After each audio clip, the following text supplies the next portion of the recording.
এটা আমাদের পুকুর, কত বড় একটা পুকুর দেখেন। এগুলো কি বেলজিয়াম হাঁস?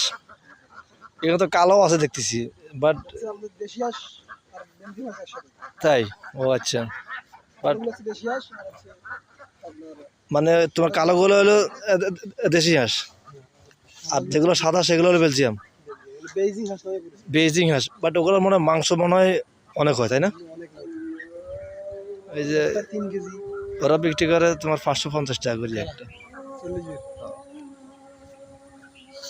40 রাজহাঁসগুলো।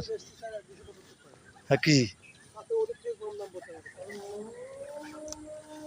করতে 275 টাকা এনেছিস? ও কেজি? তো তাহলে ওরা তো বিক্রি করে 500 টাকা, 500 টাকা এটা তো হয় নাই। 1 কেজি 700 গ্রাম, তাও বিক্রি করছে 500 টাকা কেজি। তাই? 2.5 কেজি 3 কেজি করে লাভ তো এইটা। ও